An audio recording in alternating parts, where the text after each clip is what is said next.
I'm gonna make him an offer he can't refuse. The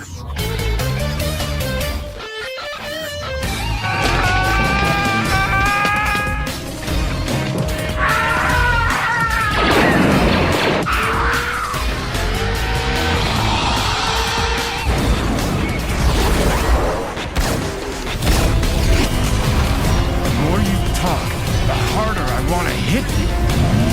I'm happy because of being here today. Fuck you.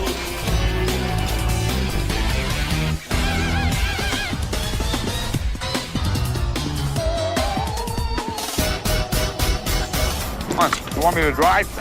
You're supposed to be suicidal, remember? I'll Anybody drive. a drive? Get in the car. Fucking shit. Fuck me in the fucking ass. Fuck you, you fucking stupid cunt.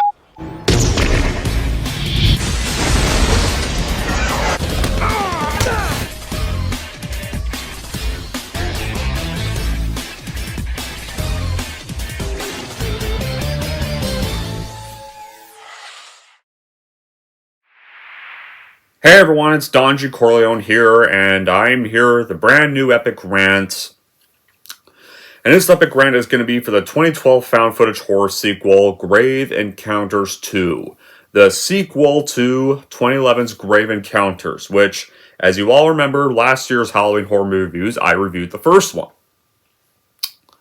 And I'll explain more about that later, but I will post a link to the review for the first film in the description below. Yeah, I think I can still post video links in descriptions. I'll post a link to the review if you want to check the review for the first film out, if you have not. So what is the plot of Grave Encounters 2? Well, the plot is, it basically does the same thing Book of Shadows Blair Witch 2 did with the Blair Witch Project. So, for people who don't believe the events of Grave Encounters, this film student, Alex Wright, our protagonist, wants to go prove them wrong after he watches the first film. Alex was obsessed with the first film, as the 20 million people who viewed its viral trailer on YouTube back when the film had come out. While he and his friends research events and visit the real psychiatric hospital depicted in the film, they find themselves face to face with lots of unspeakable evil that banks on the hope that their knowledge of the original film will help them survive the sequel. So as for my reaction, with the first Grave Encounters film, viewed that last year, and I find it a pretty enjoyable flick. It's no masterpiece, but it had a well-shot location, there were some genuinely creepy scares and ghosts, and it was pretty good on building up the atmosphere, and the characters didn't really annoy me. It's something I can watch every once in a while, and to be honest, like, that hospital is actually... The hospital in that film and this movie are actually located right in my area. Ironically, kind of live almost a few minutes, several minutes away from me. Ironic.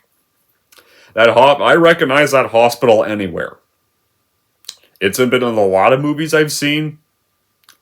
You guys have seen that place too. I'm sure, like, that hospital is recognizable everywhere I go. It was used in Deadpool 2. It was used in Happy Gilmore. I think it was used in Final Destination 2. It's been in a lot of stuff. It's a pretty popular filming spot. Sadly, what I said for the first film, cannot be said at all for this sequel whatsoever. This is a movie that tries to do stuff like, Wes Craven's New Nightmare did, except it ends up becoming the results that Book of Shadows Blair Witch 2 did. It basically repeats the mistakes that movie makes, because those sequels are almost similar. Well, the difference is Grave Encounters 2 at least is found footage like its predecessor. Book of Shadows is not. What they do, both sequels were rushed immediately after their predecessors to capitalize on their success. Except the difference is Blair Witch Project was successful because nobody had heard of found footage before. It was the first found footage film to ever happen, and people all thought it was real. But then the internet got invented, and everyone realized it was fake. That's why the first Blair Witch was a successful movie. And for me personally, I'm not a big fan of the Blair Witch Project myself. I just think it's an alright film, but I can see why it was a hit. I actually can understand why why it was such a hit when it came out. There's a good reason it made a lot of money. And it got praised back then. And there are some people who do still like the film today, despite it not being real. Grave Encounters 1, well, it wasn't wide release, but there were people who liked it. But it didn't really spell signs, let's give this a sequel at all. The sequel they do repeats Book of Shadows again, where it's a movie within a movie, but there's a concept where that worked, like, with Wes Craven's New Nightmare. The reason why Wes Craven's New Nightmare works so well is because there were too many bad Elm Street sequels that got goofier and goofier each time that series progressed, but Wes Craven's New Nightmare went back to the horror tone of the first one. It actually went back to the tone of the first one that everybody liked. And it was self-aware at times, while also still being a legitimate horror movie. I actually felt like we had the real Freddy back. The threatening one from the first film. The one that was actually, the Freddy that was actually terrifying. That Freddy was back in that movie. And of course, like, what's our actress's name? Heather Langenkamp was back in that film and playing a fictional version of herself. And her fictional version was likable. That's why that movie worked. It wasn't successful at the box office when it came out, but it worked with fans. And it's considered a fan favorite.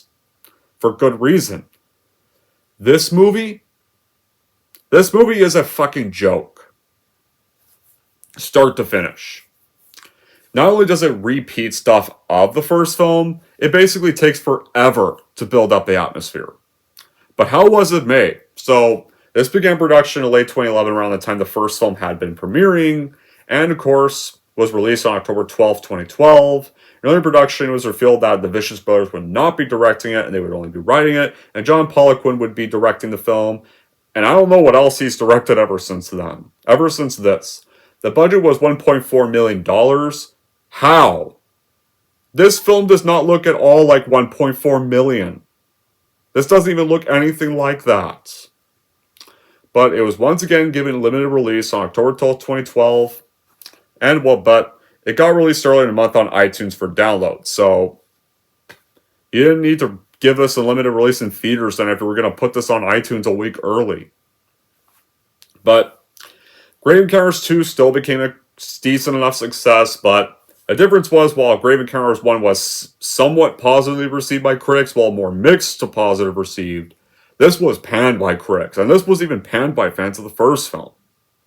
And you can definitely see why if you watch the first film and then watch this. So let's get to the bad qualities in the story of Grave Encounters 2. So, enjoyably good as Grave Encounters is, Grave Encounters 2 is really that bad. It's a complete fucking joke. Like this movie's bad when, like, you're thinking, like, when is this movie gonna end? And so these characters can just die.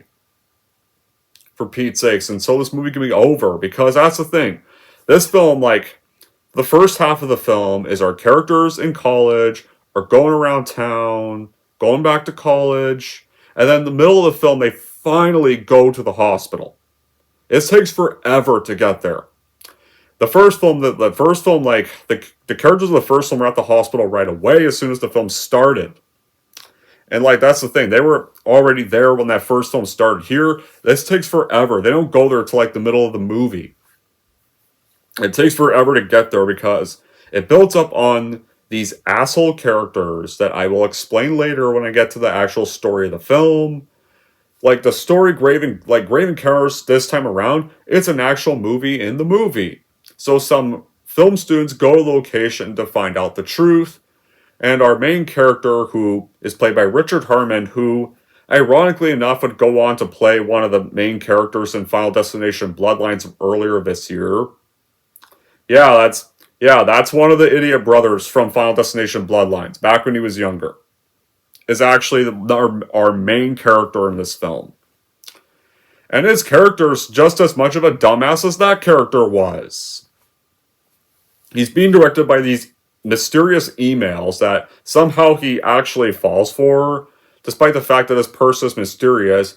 If this mysterious person sent you emails, how about you mark it as junk filler and delete them? Don't fall for that shit. It could be a scam, you know. So they use this absurd reason to make a part 2. Yeah. Hey, this movie. These guys went to a hospital and they all died. So you know what we should do? Let's go to that place ourselves so we can all prove it really happened. Just why would you? If the last characters who went there died, why would you go to that place if it could happen to you as well? Just lame. The script is so cheap. The dialogue is just irritating in this film. The acting is horrible in this damn film. Like part of like Grave Encounters 1 worked for me was because it had some believability to it. Each character in that film made sense. Each character actually did play the role pretty decently well. This movie, these characters make zero sense. They put it on like they were trying to be cliches. Like the first film, the reason why the characters in the first film were there was because they're a ghost hunting film crew. They're TV actors. They had heard of the location, so it made sense for them to go there. Because they were part of a show. And that was the location they picked. That's why they were there. And they didn't survive. These characters died, but let's all go there to prove people what really happened. No, you shouldn't. Why the fuck would you do something stupid like that? I would not go there. If I was one of these people, I would not go there. If it happened to me. So how do we start off our film? So we start off with some of these vloggers. They're talking about the movie. And then it cuts to the last vlogger you see is our character Alex, who gives it 1 out of 5 skulls. Which, honestly, it's no masterpiece, but I wouldn't give it a 1 out of 5. I could think of worse horror films and worse found footage films that would get a 1 out of 5 for me. Much more than Grave Encounters. Like, Grave Encounters is actually enjoyable, but he's probably one of those vloggers that clearly just checks out the ending of the film, or last 20 minutes of the film, and that's how our plot kicks off. But the point is, once we get to the film, we meet these asshole protagonists, and guess what? I don't like either of them as soon as they... In the first film, I didn't mind some of the characters, but these characters in this film, I don't like either of them. Like, all of these characters were so annoying and rude in this film. Like, all of them. These characters in this movie pissed me off from start to finish. Especially Alex. My god, like, these were some of the most annoying, rude college kids I had seen in any horror film. Or any found footage sequel. Like, for your new characters, it's gotta be these posers. Like, dear film student Alex Wright and his friends Jennifer Parker, Trevor Thompson, Tessa Hamill, and Jared Lee. They want to produce a documentary about the original Grave Encounters film, and well, when you meet them, like, they're at this party, and when they go see our main character, he's watching inappropriate shit on his computer. When you first, like, kind of more meet him off the cameras. So this is a great way to introduce us to our characters, and they get drunk at parties, and you even see him puking in the toilets from the vodka. This is a good way to introduce us to our characters. This is so good. So apparently, like, when they see the original Grave Encounters film, the entire public, aside from Alex, believes it all to be fictional, but Alex posts this online plea for information about the film, or receives a message from someone named Deathawaite6, and the message then leads him and his friend to go to Sean Rogerson's mom's house. Yeah, Sean Rogerson was the actor who played the main character in the first film. But her mother has dementia and believes her son is still alive. She doesn't know her son well for the time at first is dead, and so they go up to his room. The caretaker does not like that they're in the house and tells them to get out.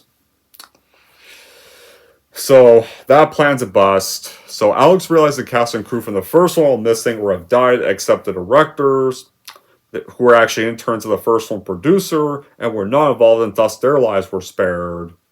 So Jerry Hartfield is the first one producer. So Alex goes, and basically how they go there is they break onto the set of a movie, or trespass onto private property, and they go to meet Hell, they demand an interview from him, but they get kicked out, and then Alex complains about that on his camera. Like, why do you think you were kicked out, dude? You broke onto a set. A film set is private property. Moron. You don't just walk onto a set and say, hey, can I get an interview with you? You don't just walk up to a director when they're shooting something and go ask them that. You're like, seriously, you're not supposed to trespass a film set in the first place. But Hartfield relents and confesses the film is actual found footage, and so they then discover the Collingwood Mental Hospital from the film was the abandoned asylum. A security guard tells them, hey, you can't be here, put the camera away and leave. And they're being rude, and they're going, no, we can film whatever we want. Yeah, because they're one of those people. And the security guard tries to take the camera away, but guess what? They basically steer their car up, and they pretty much almost injure the guy. And they don't feel freaking bad about it. And they just drive off. And don't bother to check if at least he's alright. He probably could have injured the guy, but they just drive off. And they're all mad that he tried to take their camera away, even though despite the fact the sign said trespassers will be prosecuted, and one of them got out of their car and actually opened the gate themselves. Yeah, why do you think I don't like either? I already hate either of these characters. Why else? Because they're horrible people. They're willing to get themselves killed or arrested over a fucking movie. But then, of course, they decide to go back there at night once the security guard seemingly leaves. So they get inside the hospital. They see the death awaits door. And they discover a Ouija board. And they finally, when they use it to communicate with spirits, they realize their online contact was not a person, but it was an entity. That entity turns violent. And this is how our film is starting off. The story lacks direction. Like, there is hints of plots with twists that lay up ahead, but they fail to come up. And any of the jumpy scenes, like, half of these jumpy scenes feel like they're rehashed from the first film, except they're not done well at all. Like, some of the jumpy scenes from the first film, despite the lower budget, actually had some more effort put into them. And the security guard, like, in the film, like, instead of like being added for a good plot avenue, he gets killed off with no suspense or reason, like once he finds the characters again. And this patient they stumble across is just full of plot fulfilling backstory. And of course, it takes an hour to feel any connection with our main character at all.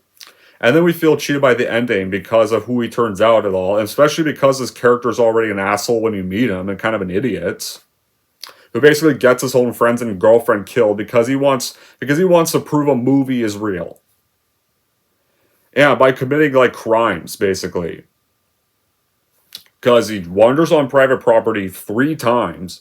He wandered on private property of Sean Rogerson's mom's house. He wandered on private property of a film studio from one of the first film producers. He wandered on private property in a hospital and was rude to a security guard that ordered him to leave. And decided to basically break in there at night.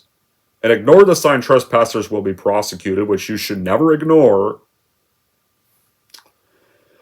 Like, the whole motive of this character. He's wondering whether or not the first film's real. And after research, he wants to go find out if it's real. And should you care if you wanted to find out if something was real? No, you shouldn't. The last thing you should ever do is try to go to the real hospital if this really did happen in real life, when all the first ones casted and survived when they went there, so why would you want to do the same thing? And plus, they don't try to make them likable, because they're basically rude. Yeah, I know horror characters are full of annoying and rude main characters, but wow, were these guys another level. These guys were not nice to each other. These guys were horrible. These guys were immature. These guys did not give a shit about laws. And these guys make such stupid decisions. Like, I'm rooting for the ghost by this point. But the group then decide to make their way out once the entity is going down. But the security guard is back and he stops them. And he's about to hopefully finally have them arrested for committing a crime. And they're all arguing, but they hear noise. And the security guard tells them to stay there.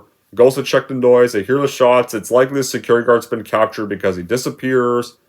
So the group then decides to finally try to escape, but Jared and Tessa are killed. And of course, the survivors witness the death of the security guard by electrocution. Like, that's the thing. Like, these guys just should have listened to the guard and just not went with their investigation. But they went back and they got the guard killed, basically. Right there, like, it's... When it kind of, like, most of the film, like, either...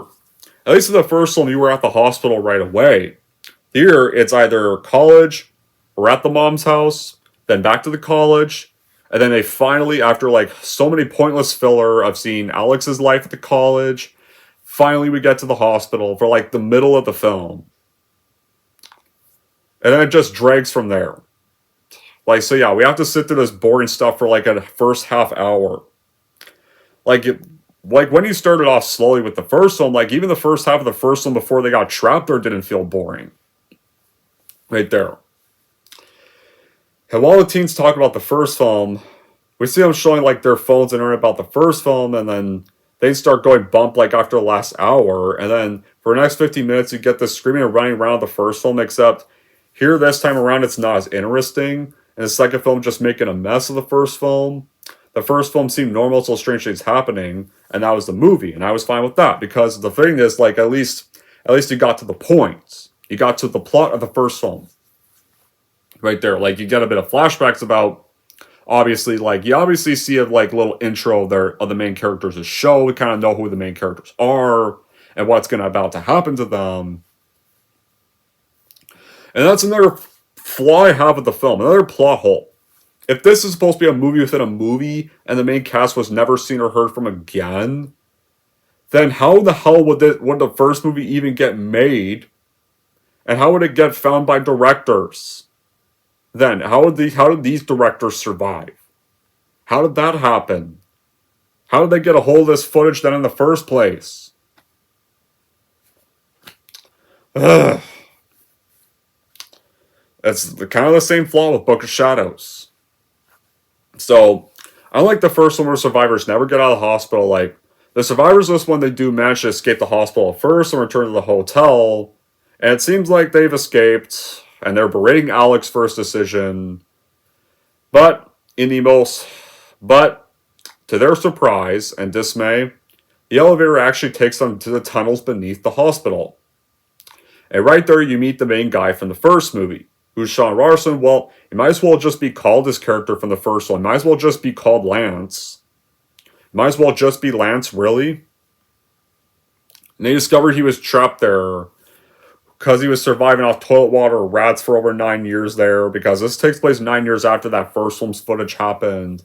And while Lance explains the reason the hospital is like this is because of Dr. Friedkin's satanic experiments and rituals that merge the spirit world and physical world, and he shows them this red door that you never saw in the first one, and says it's the only way out, but it's wrapped in chains. Why was this not in the first film? We never saw this in the first film.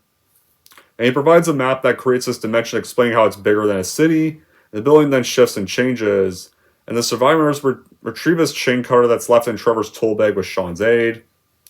So the group goes to sleep, and Lance then is compelled by Dr. Friedkin to strangle Trevor to death, because apparently the only way you get out is you have to kill people to leave. The whole time. The first film made it clear you could never, once you were inside that hospital, you could never leave. Why do you think the characters in the first film never found a red door? Why do you think they never, anytime they tried to escape, it got either blocked off or led to more hallways or was sealed off? Why else? And clear in the first film, you could never leave the place.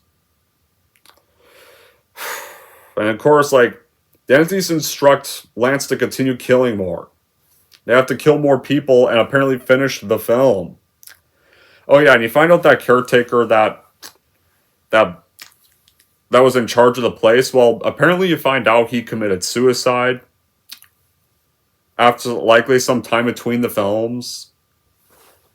And so our two lead characters that are left, Alex and Jennifer, they stumble upon the satanic altar of Friedkin as he performs his lobotomy and kills an infant.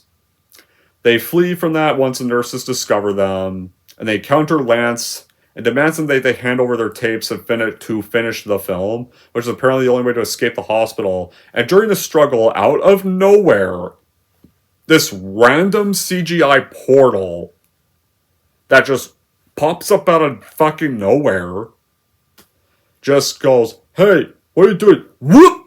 Sucks Lance out into it. Just like that. What, did they get this idea from Evil Dead 2 or something? Because that happened at the end of Evil Dead 2.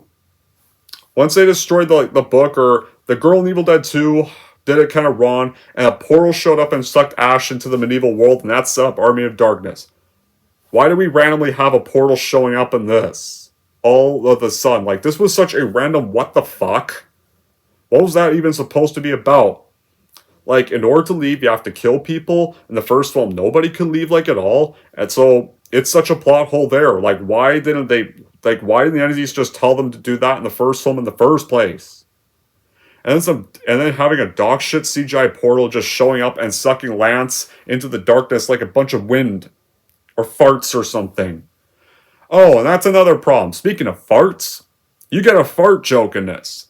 The main characters experience with thermal cameras, and while they're doing so, like, one says, "Hey, you farted," and guess what? One of them proudly farts, and you see a fart cloud when he does so.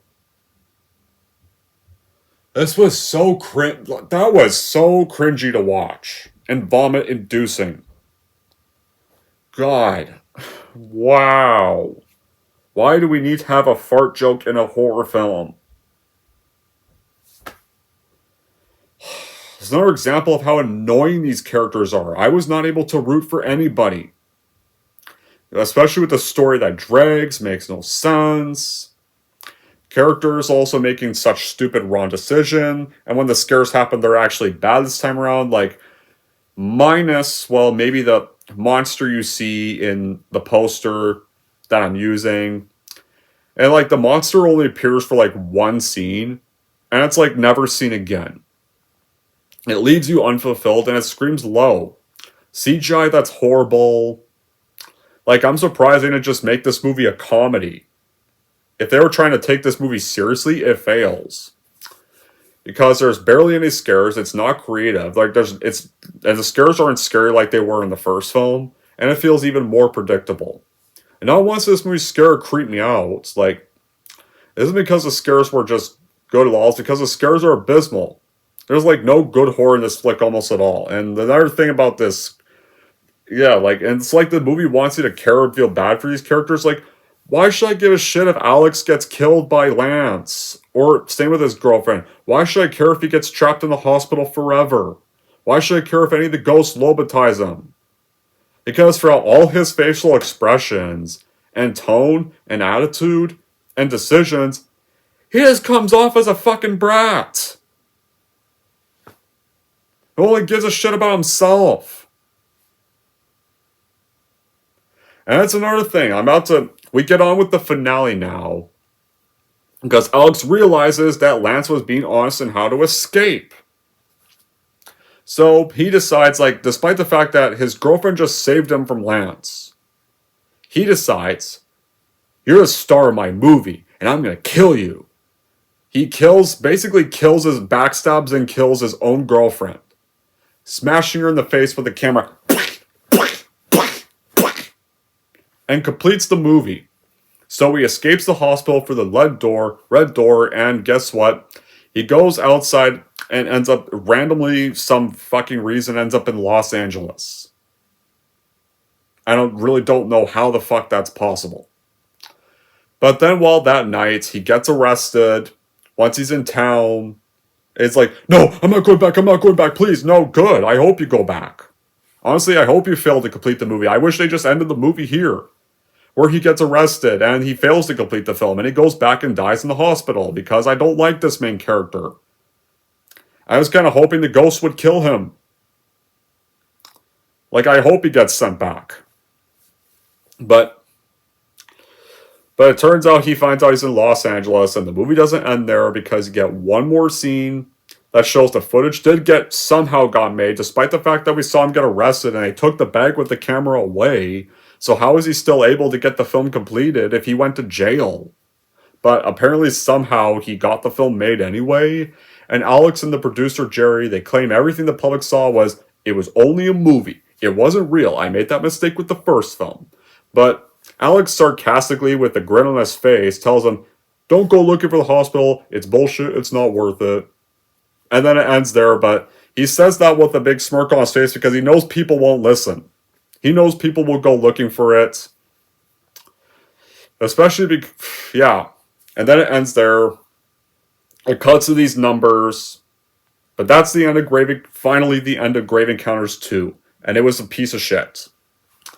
Alex should not have survived, but he survived and got set free. I wish Lance survived instead of Alex, and Alex got trapped there instead. Because he basically got all his friends and girlfriend killed in that place. Especially because the guy murdered his own girlfriend in his own hands, despite the fact that she saved his life. Yeah, a grateful bastard. But he finishes his film despite getting arrested, and puts out a piece of bait to make people go to the hospital because he knows people will not listen to his fake advice. Because he knows he'll be sent back to the dark world, or get sent back to the asylum if he doesn't. Which I could care less about, because I hated this main character. Screw this guy. Why would I root for Lance or the Ghost to kill this guy? Because I hated this character. Now, does Grave Encounters 2, though, still have some good qualities? Well, okay. I'll hand the movie this. The elevator scene, I guess, was actually kind of effective, and maybe a clever way of subverting expectations on the audience where it seemed like they did escape after all, but it was a hallucination. A part of me did kind of still predict it, though. But sadly, the movie after that never tries to be clever from there remotely. And I do feel like Sean Rogerson does great playing the driven mad Lance, or technically himself. A part of me actually wished he actually escaped at the end, and I was honestly rooting for his character over any of the asshole college kids. Who I hated the minute they showed up on screen. So, other than those though, I hated this damn sequel, and this is one of the worst horror films I've ever seen. So in the end, Grave Encounters 2 is total horseshit in comparison to the first one that was decently enjoyable. So honestly, I wish you'd probably just go watch the original and just leave it there. There's no reason for you to watch this movie at all. Anyways, that's it for my epic rant on Grave Encounters 2. We're going to go into Grave Encounters 2. Here's how I'm going to rank this movie. So overall, if you had a decent time with Grave Encounters 1, you're not going to get that stuff at all with a nosedive as Grave Encounters 2, so you're better off never witnessing this sequel. And if we're going to go into Grave Encounters 2, I'm going to give Grave Encounters 2 a 2 out of 10. Alright, there we go, guys. That wraps up my epic rant for Grave Encounters 2. So, for the minority that have seen the first film and have seen the sequel, tell me what you thought about the sequel in the comments down below, whether you love this movie, or whether you also hate this movie, or you already think this movie's just alright, and not that bad. Until then, that'll be it for this epic rant. Thank you all for watching. If you like this and want to see more, don't forget to like, subscribe to Don G. Corleone.